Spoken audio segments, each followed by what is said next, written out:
All right, I'm delighted to say that Cian Healy is in studio with us this morning. He's celebrating Bullseye's arrival in Ireland. You can bring the best of American barbecue to your backyard this summer with Bullseye's range of authentic American barbecue sauces and glazes. And for anybody watching us online, you can see the 3 different flavours of Bullseye. Cian Healy, you're very welcome. Thank you. What we've got here is we've got the dark beer flavour. Furthest away from me, we've got the original in the middle, and your personal favourite, I think. Smoky bacon. Smoky bacon. Why is that one the best? It's just nice flavour, I think. I've had it on its own, and I've had it mixed with the original one on beef ribs, and it's another level. It smells amazing. Yeah. Tommy was asking me to drink some of the barbecue. Have a taste. We go for it. We can cut this out afterwards if this doesn't go well. You know. Oh, you're slugging. Oh, go for it. Wow. Yeah. So did I. That would have been a way better idea. Just dip my finger in. I actually just drank a bit of barbecue sauce. Eyes are watering, but it's amazing. How are you? Very good. You're very welcome. Thank you. So what are we at? The 23rd of July 2019. What point of pre-season are we at now?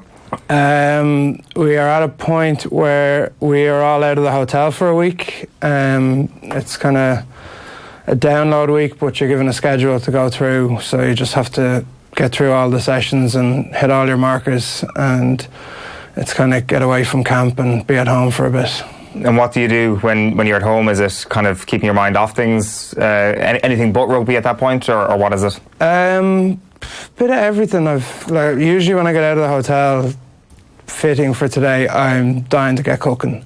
So put in a couple of days of that, and then if I have time, I'll disappear into my man shed for a while, get the dogs out and about. Nothing too hectic. It's kind of energy conservation at that point. Right, okay. And has this pre-season been a real ratcheting up fitness-wise, or has it just been kind of a maintenance of what you'd already built up come the end of last season? No, it's a lot of fitness, a lot of strength-based stuff, a lot of the kind of smaller detail stuff, so bits of core or rehabs or prehabs. But now we're fairly foot to the floor with getting fitter. We had a off-season fitness plan for our holidays, and that was to make sure you arrived in shape and look after yourself during your break, and then it just got ramped up a few notches. It seems like, especially when pre-season started, like an extraordinarily long pre-season before the World Cup. I guess in the Southern Hemisphere they have the Rugby Championship and they have that game-by-game way of keeping things fresh. How do you keep it fresh in the Irish camp? Well, this setup, what they're doing is the two in camp, one out. So this week is a freshener for everyone to get home or go on holidays and just have that training under the belt still. So mix of that, and then in camp we've had good activity days and keeping things quite light-hearted. We don't need to get too bogged down in rugby stuff at the moment, because it's kind of physically preparing and mentally preparing, and then in the next couple of weeks we'll start looking over the finer details of oppositions and ourselves and how we need to put a plan in place. So the opposition analysis hasn't really started at all yet? Probably on the coach's side, very little on the players' side. You know, we're pretty busy with the schedule we've been given, so you know, we're mainly getting fit and getting strong enough to be in a position to play against that opposition.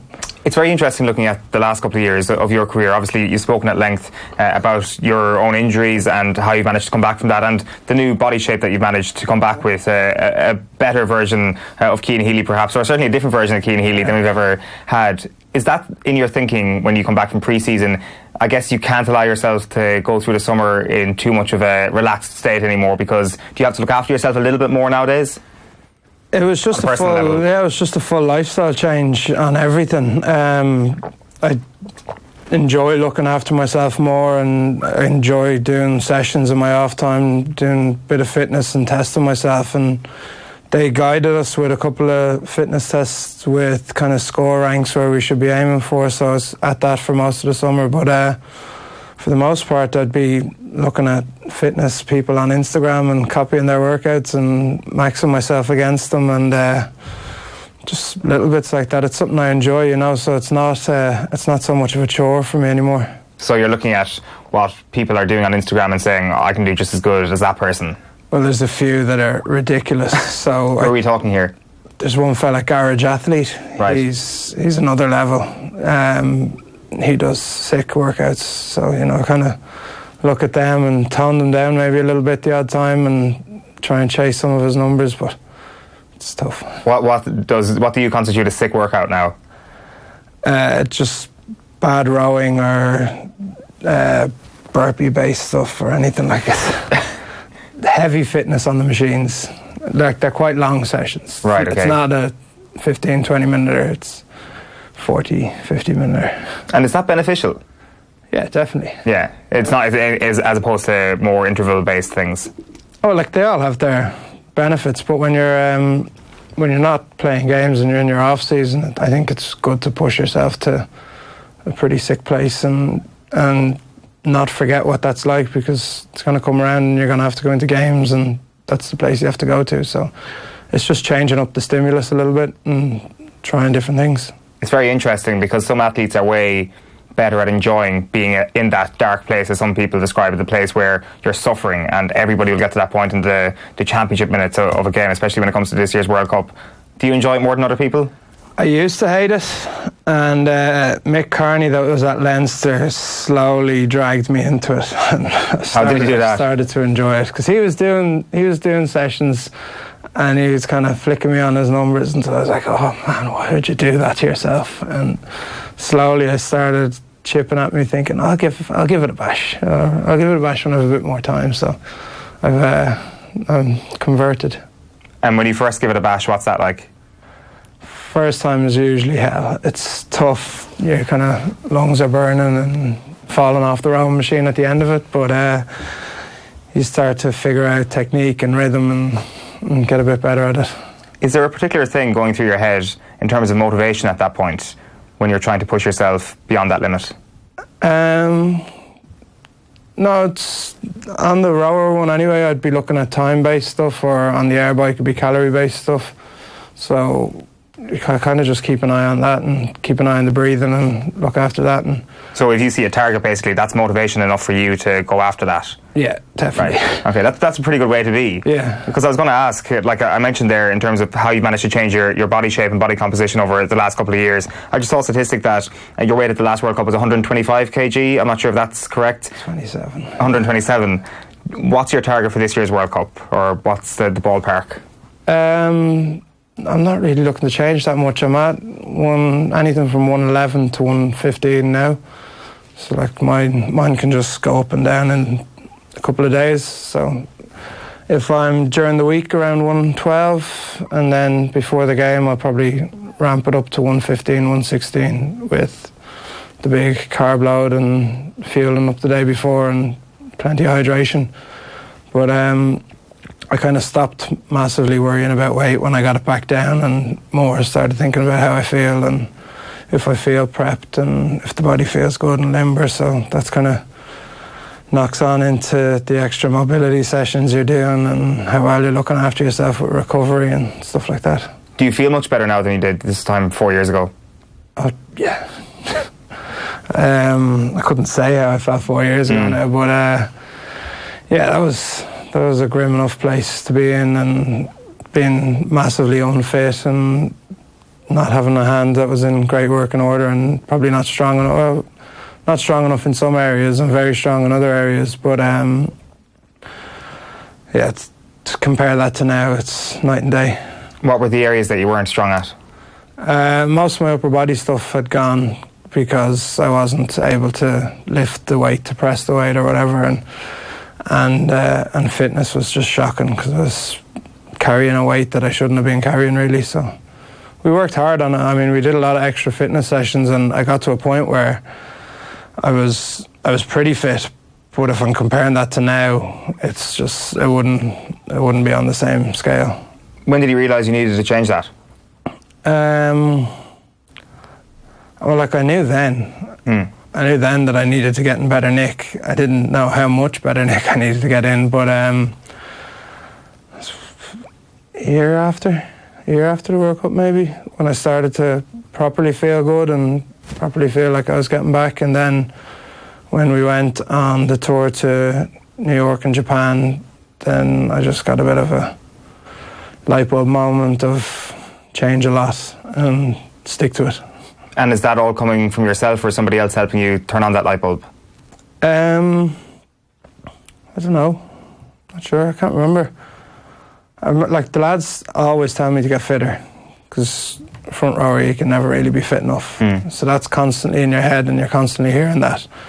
So you have to learn to like that. Then you have to learn to like going into the fitness sessions and circuits and metcons and all that, which I do. So on the back of that, then I just changed nutrition and how I eat and how I live a good bit more. So how does the diet change then? I started the intermittent fasting, so stop eating at 8, start eating at midday, and that's simple. It's just rules. You can eat in your window of 12 in the day to 8 at night, and don't eat the other time. So, and that, it doesn't work for some people, but that absolutely shedded pounds for me and kept me lean, and muscle mass eventually went up then, and fat disappeared. So you must be looking forward to breakfast time every day. There is no breakfast. Or lunchtime. Yeah, like I don't really get massive hunger pains anymore. Like, right.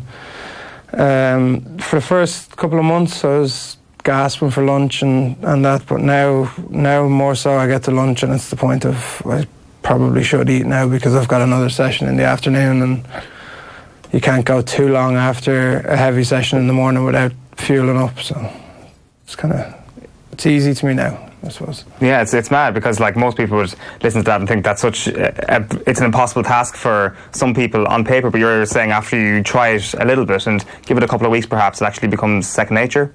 Yeah, it's just the way I live now, and I'm pretty happy with it. Like, I never massively liked getting up and eating breakfast first thing, and we're usually in early enough, so it's not really that much of an issue because, you know, by the time you get up, you'd want to be getting up the extra hour earlier to have an hour before you have your breakfast and then an hour before the gym or something. So it suits me perfect not to eat and crack on then at lunchtime. So what are your meals like before you go to bed, and then what do you have when you get up?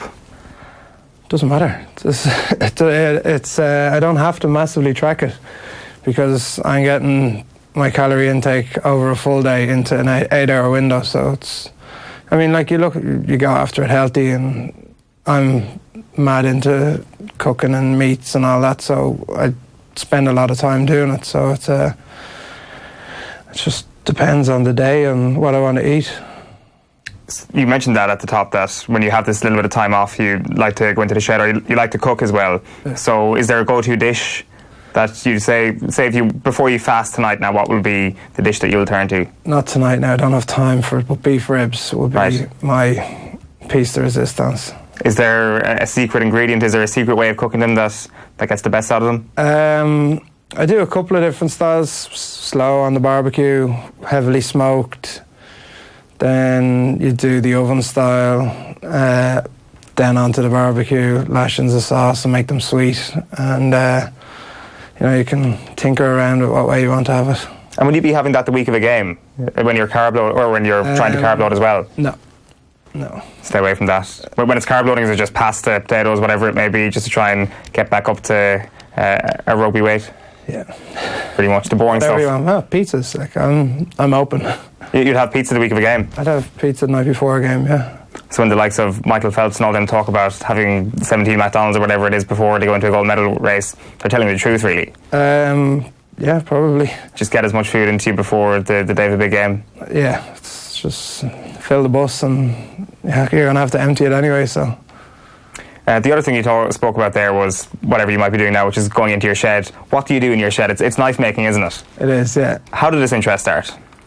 Stemmed from cooking, and then I got picky about what I was using to cook, and got the nice barbecue, and started getting good knives, and then went down the little rabbit hole of that, and I came across Fingal Ferguson's knives. He's based in Cork? Yeah, in Skull in Cork. And I got on the list and got one of them anyway, and went down to collect it instead of getting it sent up because I wanted to have a feel of it and check that it was the one I wanted. And when I was down there, he was nice enough to show me around the workshop, and I saw the machines and saw kind of the setup, and I was like, well, I reckon I could do that. I'll give it a bash. And I slowly made my way up. I bought a little bench grinder in Aldi and a chunk of steel off Amazon and cracked on in the back garden, and over 2 years, just got a little bit more machinery each time, and now I've fairly full setup. And was there any interest in metalwork or woodwork or anything like that before then? Not really, no. I was big into art and painting and stuff, and I kind of canned that over the last couple of years because I couldn't really get to the same level that I was at before. So I was just looking for a creative outlet, and that was a nice option for me. And is it purely a creative outlet? Do you look to sell the knives? Do you look to try and show them off to people? Eventually I'd like to, yeah. That's the plan. It's more about time then and demand, and how much time you have to spend making them and getting all the kind of back end of that done. At the moment, a lot of them are going to friends and family or gifts or whatever. Yeah, you can check them out on Proper Knife on Instagram. If you want, they look amazing. Like, is there a particular area that you, or I don't even know how to even ask the question. Like, is there a particular metal that you use the most? Is there a particular wood that you use the most? Because looking at Fingal's knives as well, he seems to have kind of a style down at the moment, doesn't he? He's a particular style with loads of different metals and stuff. Yeah, he's very creative with what he does, though, and very good. And you're still experimenting at the moment? To get to that level now, it'll be something else. But he's guiding me along the way, kind of continuously. I haven't been onto him for a while now because I haven't really been in the shed that much with how much we're training. But I'm working on kind of the other side of it then, of being able to take a piece of wood from anywhere and change it into a handle and treat it properly so it'll last. And I'm using the razor steel. It's called AEBL. That's gone further down the rabbit hole. But it's a razor steel, and when it's treated well, it's sharp. Right, okay. Are you going to miss this when you go over to Japan for a few weeks? I'm missing it at the moment, yeah.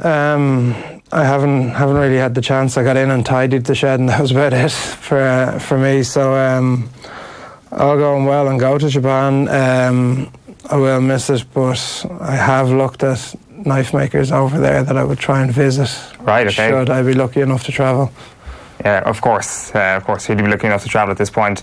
Very best of luck with that over the next couple of weeks. Very best of luck with the endeavour as well with the knife making. It's very interesting. A Proper Knife, again, if you want to check that out. And just a reminder as well, you can bring the best of American barbecue to your backyard this summer with Bullseye's range of authentic American barbecue sauces and glazes. Cian Healy, thanks a million for popping in. Thank you.